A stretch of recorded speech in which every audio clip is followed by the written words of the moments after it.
Sometimes, have you noticed this about yourself? We've noticed this about so many dear heart humans, is that you know what you don't want. That part's easy because it just bothers you.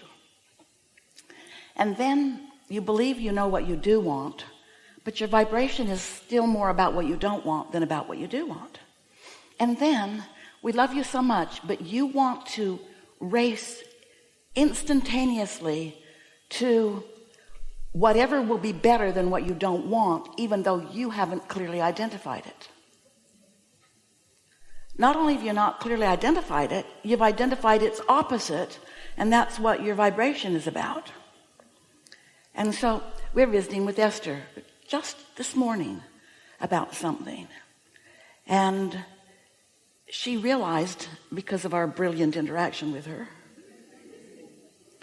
that she wasn't thinking about what she wanted. She was trying to fashion the pulling it all together, like she is the law of attraction. And she isn't. She is a cooperative component at times. Well, at all times, you're a cooperative component to the law of attraction. It's responding to you. In every moment, you walk into any segment, like this is a new segment, here we are. You walk into this law of attraction field. We're not kidding, it's a field, an all-encompassing field that is being responded to by this powerful universal law that is at the basis of every other law that anyone has ever known or even thought about knowing. And whatever it is that you've got going on vibrationally, whether you know it or not, is what the law of attraction is responding to. And how it plays out is because of what you've got going on. It's a silly analogy, but bear with it because it will serve you. It's like you walk into this field, this segment, with a bag of marbles that has every thought you've ever thought in it. It's a big bag, little marbles. And some of them are active right now, and that's what matters. They're not all active right now, but some of them are. And the reason that they're active right now is because you've kept them active, because they wouldn't stay active through time and through your life exposure to different things. Everything that you've ever thought, you would not still be thinking. It's just what you've kept active.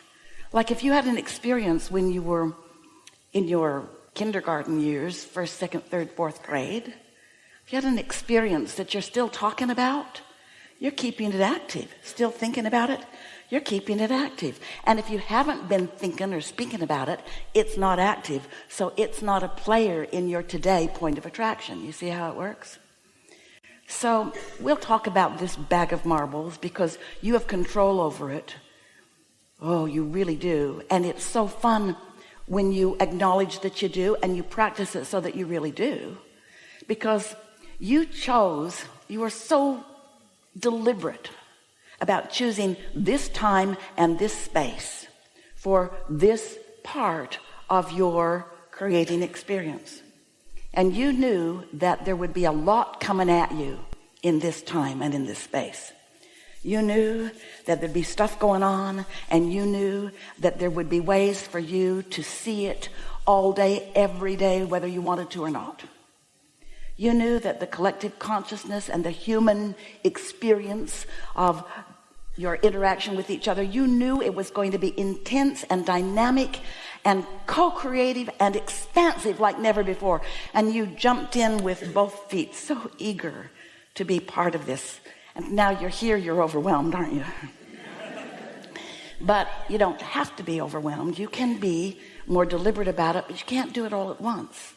Don't ask yourself to be clear about what you want all the time, and don't ask yourself to have a method of execution all the time either, because you're asking of yourself sometimes that you're not vibrationally prepared for.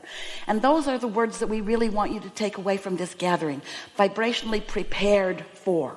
In other words, if we can convey to you in a way that you can really hear it, that your work if your desire is to live happily ever after, and if your desire is to fulfill your reason for being here, and if your desire is to have a whole lot of fun and get a whole lot done and get this and this and this and this and this and all those things that you've been asking for that you really want, like prosperity and vitality and wellness and friendship and love and relationships and all that stuff that makes up the wonderful life that you have come to live and are, for the most part, living.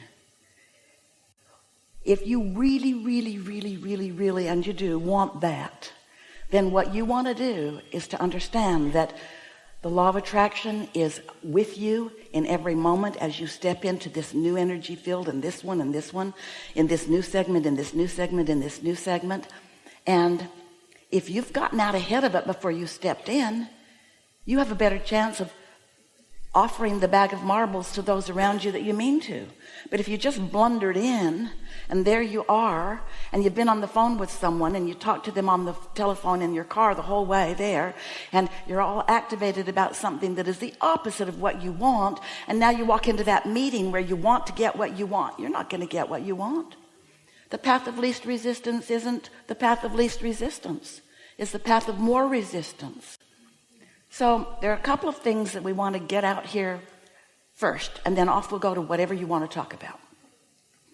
When we talk about the path of least resistance, some of our human friends feel uncomfortable with that because they've been taught to be more diligent and to be more deliberate and to set more goals. And the path of least resistance to many people sounds lazy. The analogy that we offered, you take your canoe to the river, point it upstream, and begin paddling really hard, because that's what you've learned is how you get to where you want to be. And then we come along sort of arrogant and smart aleck because we know the laws of the universe, and we say, why not let go of the oars and just let your canoe turn with the current?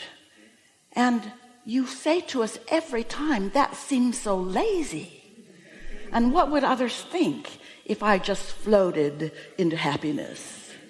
And we say, they'd be jealous.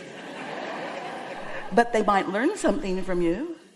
They might, over time, begin to watch the ease with which you live life and the wonderful things that you let in because you're not resisting the things that you want.